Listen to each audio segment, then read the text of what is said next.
হোলা, ওই, হাই, কন্নিচুয়া। শিক্ষার্থীরা, অবশ্যই তোমরা মনে করছো যে থাম্বনেইলে দেখে আসলাম বাংলা দ্বিতীয় পত্রের কোনো একটি ক্লাস হবে, কিন্তু এখানে এসে হয়তো কোনো ভাষা শিক্ষার ক্লাস করছি। না শিক্ষার্থীরা, মূলত দেখো এই মুহূর্তে আমি যতগুলো কথা বললাম, হ্যালো, হাই, হোলা, ওই, কন্নিচুয়া, এই সবগুলো শব্দের অর্থ হচ্ছে গিয়ে হাই বা হ্যালো, যেটি আমরা ইংরেজিতে বলে থাকি, বাংলায় বললে হবে ওহে। অর্থাৎ কাউকে সম্বোধন করার সময় আমরা এই শব্দগুলো ব্যবহার করে থাকি। কিন্তু শিক্ষার্থীরা দেখো, একটু গভীরভাবে লক্ষ্য করো, একটি মাত্র শব্দ, কিন্তু দেশ ভেদে, জাতি ভেদে, মানুষ ভেদে আমার এই শব্দের অর্থগুলো কিন্তু পরিবর্তিত হয়ে যাচ্ছে। ঠিক এই বিষয়টি মাথায় রেখে আমাদের যে কাজটি করা উচিত, সব সময় নিজেদের ভাষার সম্পর্কে একটি অগাধ ধারণা রাখা উচিত।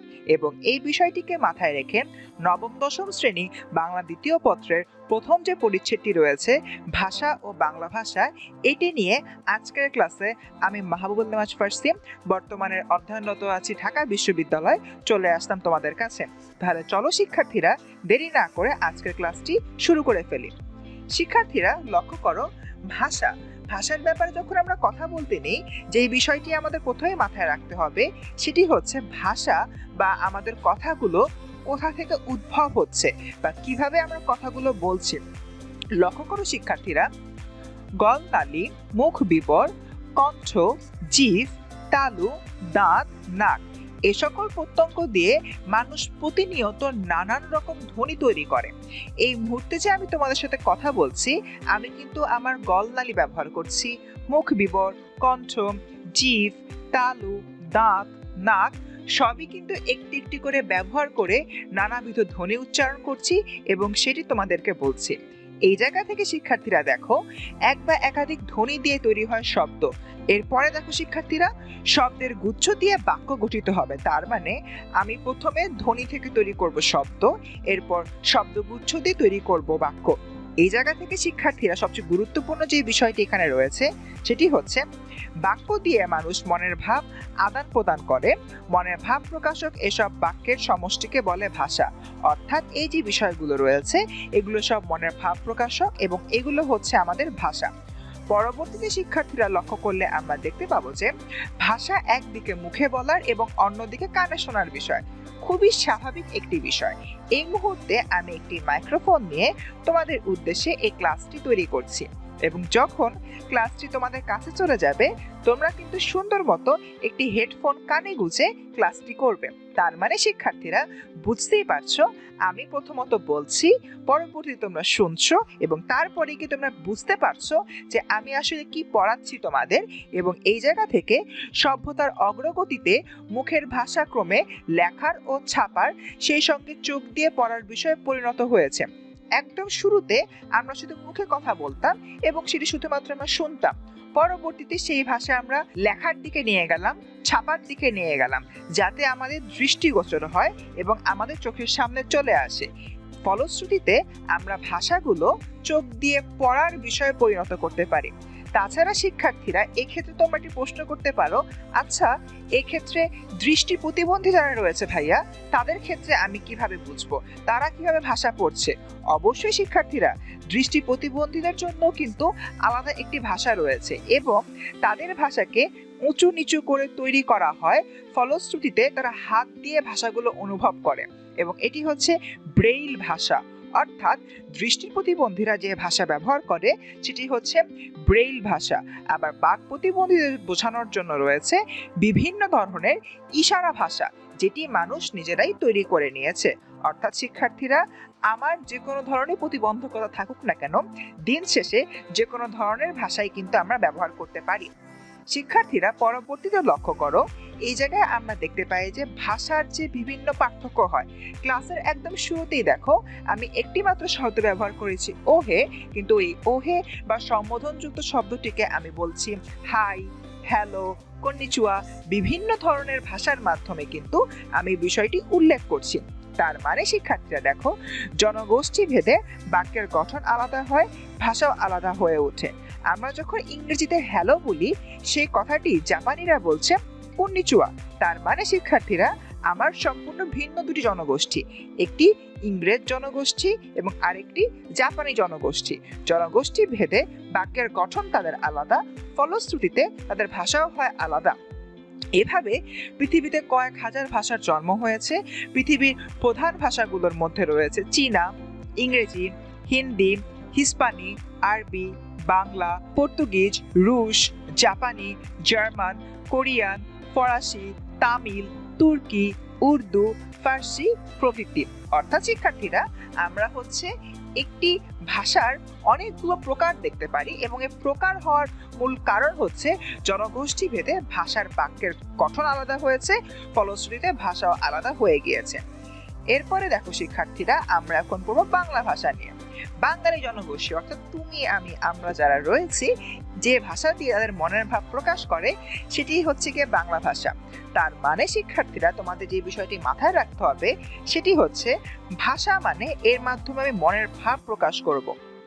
বাংলা ভাষায় কথা বলে প্রায় 30 কোটি মানুষ, অর্থাৎ বর্তমান বিশ্বে প্রায় 30 কোটি মানুষ বাংলা ভাষায় কথা বলছে। এর মধ্যে 16 কোটি মানুষ বাংলাদেশে বসবাস করে এবং 10 কোটি মানুষ ভারতের পশ্চিমবঙ্গে বসবাস করে।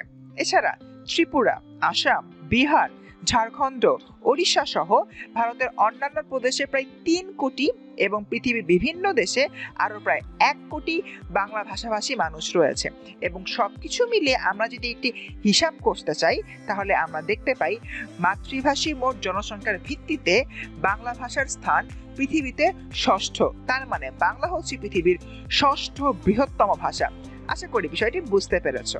এবং শিক্ষার্থীরা, তোমাদের জ্ঞাতার্থে জানিয়ে রাখছি, বাংলাদেশের রাষ্ট্রভাষা এবং মাতৃভাষা বাংলা ভাষা। শিক্ষার্থীরা, আমাদের বাংলা ভাষার ক্ষেত্রে আরো কিছু বিষয়াদি জানতে হবে।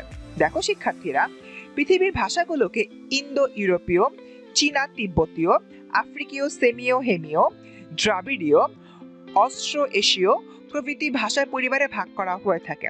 এখন কথা এই সকল যে ভাষা পরিবারগুলো রয়েছে তন্মধ্যে ইংরেজি, জার্মান, ফরাসি, হিস্পানি, রুশ, পর্তুগিজ, ফার্সি, হিন্দি, উর্দু, নেপালি, সিংহলি প্রভৃতি ভাষার মতো বাংলা ভাষাও ইন্দো ইউরোপীয় ভাষা পরিবারের সদস্য। তার মানে বাংলা ভাষা এসছে ইন্দো ইউরোপীয় ভাষা পরিবারের থেকে। এই জায়গা থেকে একটি প্রশ্ন আসতেই পারে যে বাংলা ভাষার উৎপত্তিস্থল কোথায় বা এটি কোন ভাষা পরিবার থেকে এসছে। উত্তরটি কি হবে শিক্ষার্থীরা, বলো তো? উত্তরটি হবে ইন্দো ইউরোপীয় ভাষা পরিবার। এরপর দেখো শিক্ষার্থীরা, বাংলা ভাষার নিকটতম আত্মীয় হলো অহমিয়া ও ওড়িয়া ধ্রুপদী ভাষা। এছাড়া সংস্কৃত এবং পালির সঙ্গেও বাংলা ভাষা রয়েছে অত্যন্ত নিবিড় একটি সম্পর্ক। এবং কিন্তু শিক্ষার্থীরা, আমরা যদি চিন্তা করি, আমরা পরবর্তী ক্লাসগুলোতেই পড়বো, সেটি তৎসম শব্দ। তৎসম শব্দগুলো কিন্তু মূলত সংস্কৃত শব্দ এবং এই তৎসম শব্দগুলোকে আমরা বর্তমানে বাংলা ভাষার অন্তর্গত হিসাবে ধারণা করে নিচ্ছি। ঠিক এই জায়গা থেকে শিক্ষার্থীরা, আমরা কিন্তু বুঝতেই পারছি বা তোমাদের সামনে সুন্দর একটি প্রমাণ দিয়ে দিলাম যে সংস্কৃত ভাষার সাথে বাংলা ভাষার কিভাবে একটি সম্পর্ক বিদ্যমান রয়েছে। শিক্ষার্থীরা, পরবর্তীতে আমরা যে বিষয়টি দেখব, ইন্দো ইউরোপীয় ভাষার পরিবারের আদি ভাষা বহু বিবর্তনের মধ্য দিয়ে বাংলা ভাষায় পরিণত হয়েছে। তার মানে বাংলা ভাষা যে পরিবার থেকে এসছে সেটি ইন্দো ইউরোপীয় ভাষা পরিবার। এটি নিয়ে আমাদের কারো কোনো সন্দেহ নেই। কিন্তু প্রশ্ন সরাসরি কি ইন্দো ইউরোপীয় ভাষা পরিবার থেকে এটি এসছে? এর মাঝে কি এটির আর কোনো পরিবর্তন হয়নি? না শিক্ষার্থীরা, কথাটি সম্পূর্ণ ভুল। বিভিন্ন সময় এটি বিবর্তিত হয়েছে এবং বিবর্তিত হয়ে বর্তমান বাংলা ভাষায় এটি পরিণত হয়েছে। এই বিবর্তনে যেসব গুরুত্বপূর্ণ স্তর বাংলা ভাষাকে অতিক্রম করতে হয়েছে সেগুলো হলো ইন্দো ইউরোপীয় থেকে ইন্দো ইরানীয়, এরপর ভারতীয় আর্য, তারপর প্রাকৃত, তারপর বাংলা। তার মানে বাংলা ভাষা যেটিতে এখন আমি, তুমি, আমরা কথা বলছি, এটি তৈরি হওয়ার জন্য প্রথমে এটি ছিল ইন্দো ইউরোপীয়, পরবর্তীতে হয়েছে ইন্দো ইরানীয়, তারপরে হয়েছে ভারতীয় আর্য, সবশেষে হয়েছে প্রাকৃত এবং প্রাকৃত থেকে তোমার আমার বাংলা ভাষায় রূপান্তরিত হয়েছে। আনুমানিক 1000 বছর আগে পূর্ব ভারতীয় প্রাকৃত ভাষা থেকে বাংলা ভাষার জন্ম হয়েছে। বাংলা ভাষার লিখিত রূপের প্রাচীনতম নিদর্শন চর্যাপদ। শিক্ষার্থীরা লক্ষ্য করো, এই যে পুরো বিষয়টি রয়েছে, এখানে যে লাইনগুলো আমি সবুজ রং দিয়ে লিখে দিয়েছি এগুলো কিন্তু অত্যন্ত গুরুত্বপূর্ণ। তোমাদের অবশ্যই বিষয়াদিগুলো মনে রাখতে হবে এবং এখান থেকে কিন্তু প্রায় সময় তোমাদের জন্য নৈর্ব্যক্তিক প্রশ্ন চলে আসতে পারে। দেখো শিক্ষার্থীরা, এরপরে আমরা যে বিষয়টি জানবো বাংলা ভাষার নিজস্ব স্বাতন্ত্র্য।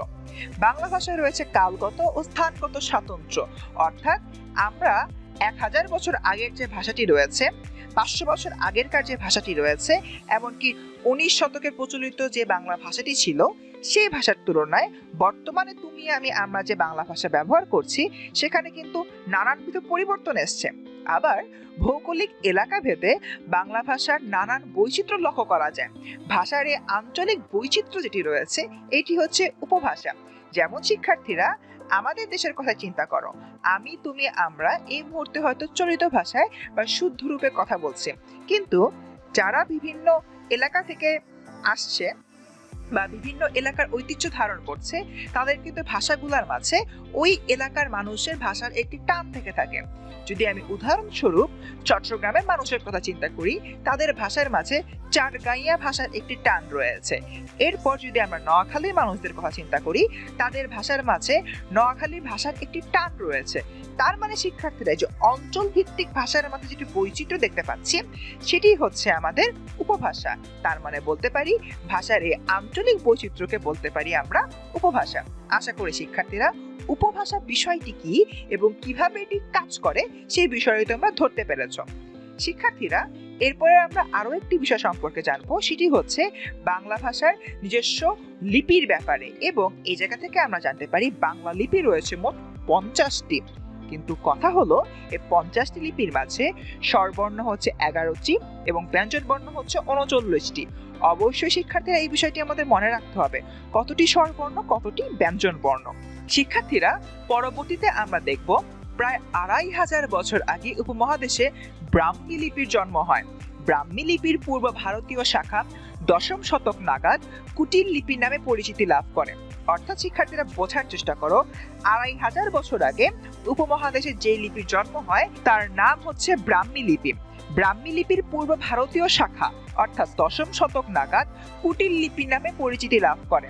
অর্থাৎ ব্রাহ্মী লিপি 10ম শতক নাগাদ যে লিপি নামে পরিচিতি লাভ করে সেটি হচ্ছে কুটিল লিপি, এবং বাংলা লিপি এই কুটিল লিপির বিবর্তিত রূপ। বোঝার চেষ্টা করো শিক্ষার্থীরা, বাংলা লিপি কোত্থেকে এসেছে।